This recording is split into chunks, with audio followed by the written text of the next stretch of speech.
তাহলে নেপালের যে ট্রিপটা চলছে, এই নেপালের ট্রিপটার আগে তো কিছু ফটোগ্রাফস বা শেয়ার করেছিল এক্সিকিউটিভরা ওখানে গেছে। এখন তাহলে ট্রিপটা শেষ হলো যেভাবে, আর বাকি কি কি অভিজ্ঞতা হলো বা যারা গেলেন ভ্রমণ করলেন তারা কিরকম অভিজ্ঞতা নিয়ে গেলেন সেটা যদি একটু শেয়ার করে দিস আমার দর্শকদের সাথে। বলি এই নেপাল ট্যুরটাতে মানে আমাদের ব্যক্তিগতভাবে একটা ভালো অভিজ্ঞতা যেটা হয়েছে সেটা হচ্ছে নেপাল ট্যুরটাতে বেশ কিছু সিনিয়র পার্সন ছিল।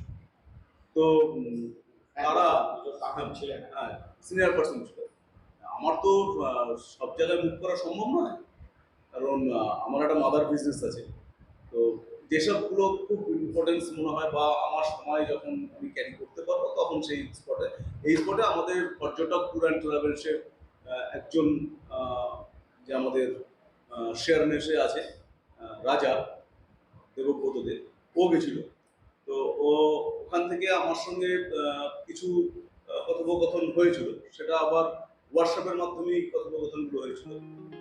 তাতে করে আমি যা শুনলাম নেপাল হিউজ কস্টলি, প্রথম কথা। দ্বিতীয় কথা, নেপালে আমি যেটা দেখলাম, যেটা অভিজ্ঞতা হতো, নেপাল ওখানকার হোটেল, ওখানকার যারা হোটেল পরিচর্যায় থাকে আর কি, তারা আমাদের বাঙালিদেরকে না ফুলফিল স্যাটিসফাইড করতে পারে না, বিশেষ করে খাবার।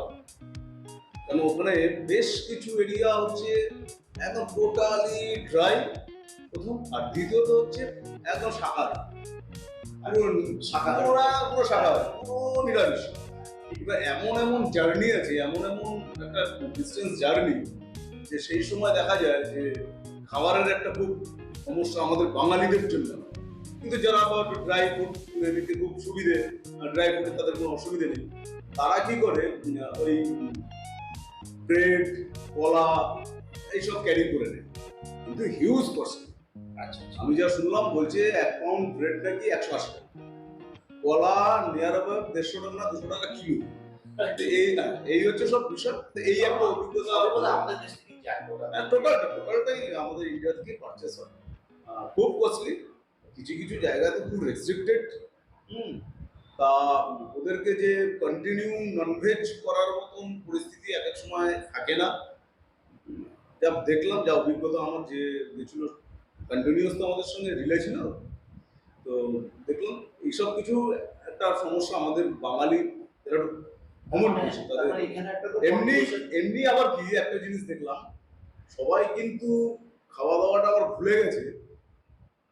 ওইখানকার এত সুন্দর সুন্দর ভিউজ, এত সুন্দর সুন্দর কিছু টেম্পেল, বুদ্ধিস্ট টেম্পেল, এই সেই নানান কিছু ফরেস্ট টাইপের কিছু বাংলো, রিসর্ট, রাস্তাঘাট, মুগ্ধ হয়ে গেছে, একদম মুগ্ধ হয়ে গেছে।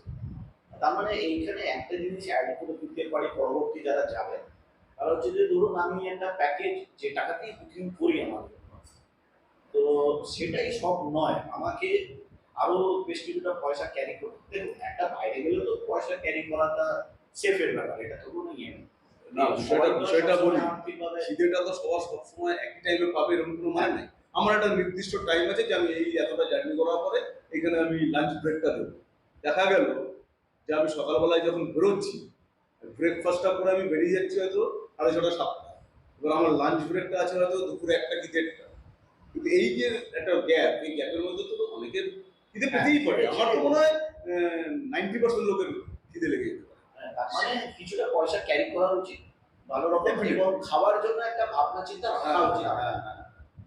এইটা আমাদের পরবর্তী নেপাল প্রোগ্রাম যখন হবে, যারা আমাদের সঙ্গে যাবেন তাদেরকে আমাদের এবার খুব সুবিধা হবে এই বিষয়টা একটু অ্যালার্ট করে। হ্যাঁ, এক্সপিরিয়েন্স, দারুণ এক্সপিরিয়েন্স হলো। কিন্তু সবাই ভুলে গেছে নেপালের দৃশ্যায়ন দেখে, এত সুন্দর বিউটি, সিনিক বিউটি, এত ভালো লেগেছে। আর এই সাইট সিইং আর এই টাকা পয়সা কি এটার মধ্যে থাকে? টোটালটা আমাদের প্যাকেজের টিকিট টোটাল, শুধু টিকিট, কিছু কিছু ক্ষেত্রে টিকিটটা অবশ্যই যিনি পর্যটক যাবেন তার। মানে ওই মন্দিরে ঢোকা, মিউজিয়ামে ঢোকা, এগুলো যেগুলো হয় ওগুলো তো আর ঠিক করা যায় না, কারণ প্রত্যেকটা স্পটে পৌঁছে দেওয়ার দায়িত্ব না, টোটালটাই 4 হুইলার, কমফোর্টেবল শেপ, মানে কোনো হেজিটেশন কোনো ব্যাপার না। আচ্ছা, ওখানে কি কারো কোনো শরীর খারাপ বা এইসব কোনো কিছু? না, নেপাল সফরে খুব সবাই খুব চাঙ্গা আছে, একদম দারুণ সুস্থ, খুব ভালো ছিল, খুব ভালো ছিল।